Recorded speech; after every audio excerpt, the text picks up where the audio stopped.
Hello everyone. Thank you for taking the time to review our senior project on process improvement at Poor Richard's Press. I'm Charlie Kesecker. And I'm Rebecca Farr.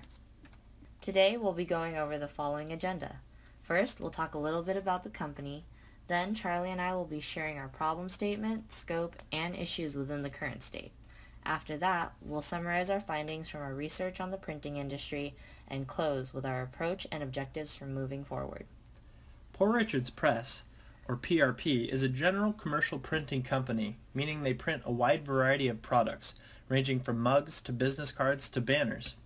Although they are very versatile and can handle most custom product designs, sales data indicates that over 80% of the company's profits come from in-house printing processes. We will therefore be focusing on these printing processes in our project rather than other product types such as embroidery or web design. PRP follows a make-to-order business model, so has a high-mix, low-volume product output.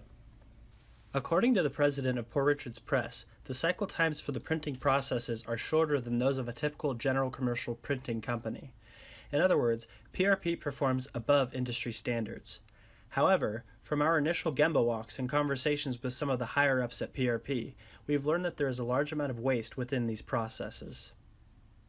From these observations and confirming historical data, we have found that the average cycle times of the company's most critical printing processes do not meet the company's goal by 10%, costing them approximately $96,000 year to date.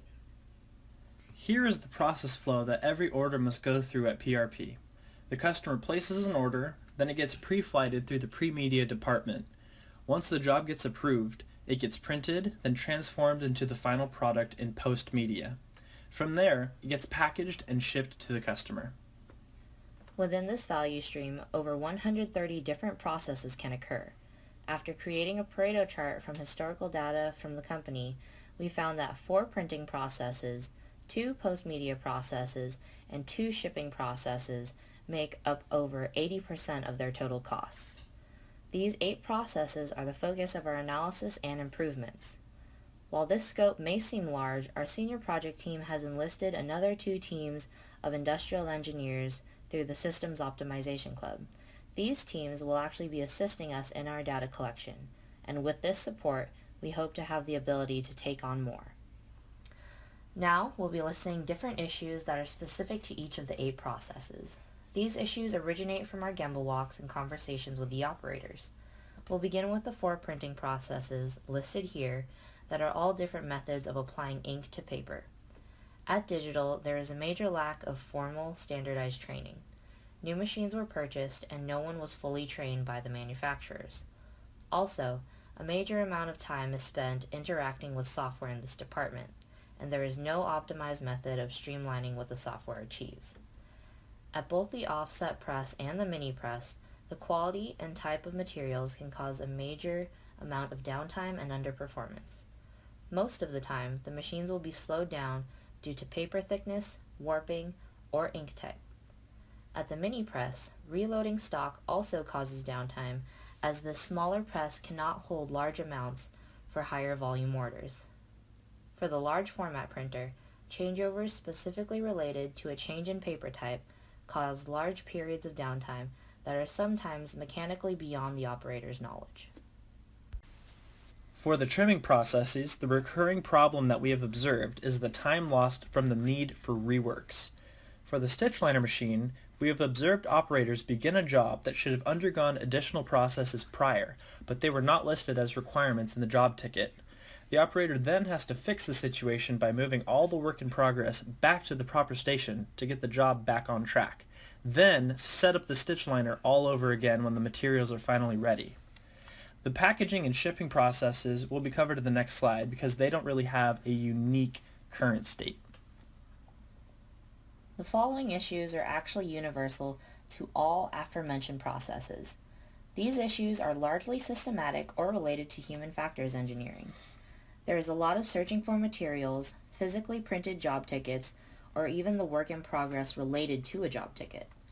The operators will often go to the department before them to ask clarifying questions related to information that wasn't relayed on the job ticket. The company's method for logging work at each station isn't standardized, leading to sketchy data collection and lack of optimization. When a crisis erupts, there is no system for communicating and handling it.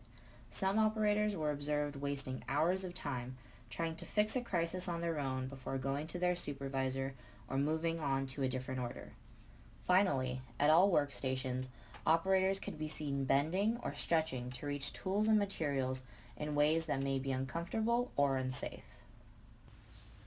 Through our academic research on past projects of similar nature, we've learned a couple of important lessons that we have kept in mind throughout the project. The first is that lean manufacturing can be very difficult to implement in the printing industry. One of the major barriers in implementing lean is the high-mix, low-volume nature of printing businesses. The wide variety and customization of jobs mean that it is much harder to standardize processes and nail down sources of waste in the complex production environment. It's a lot like trying to hit a moving target. Another impeding factor that the literature has offered is employee resistance. Changing up the traditional way of thinking and doing things is something that employees rarely want. It is no different at PRP. While there are a few managers that are very gung-ho about making improvements and altering traditional processes, some workers have the tendency to resist training on new ways to do their old jobs. While literature says that lean is difficult to implement in a commercial printing environment, other methods of process improvement have been implemented successfully. Employees at Hewlett-Packard wrote a paper on the usefulness of simulation and modeling-based design in visualizing and validating improvement efforts within their Palo Alto plant. Also, the printing industries of Southern Ohio partnered with other organizations within printing to encourage the benefits of process control charts and other defect-reducing tools. We recognize the benefits of simulation and plan on utilizing it later in our project. However, in order to maintain a manageable scope, we will not be looking into quality control. For our project, we are following the DMAIC method. We have completed the define phase and will be continuing our measure and analyze phases until the end of the quarter. The improve stage outlines our design strategy, which revolves around facility redesign, ergonomics, lean and production activity control, and simulation.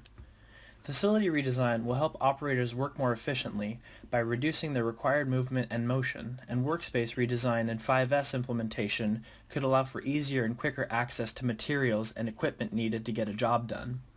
We will also be continuously assessing human factors and doing what we can to make the working environment as safe and ergonomically sound as possible.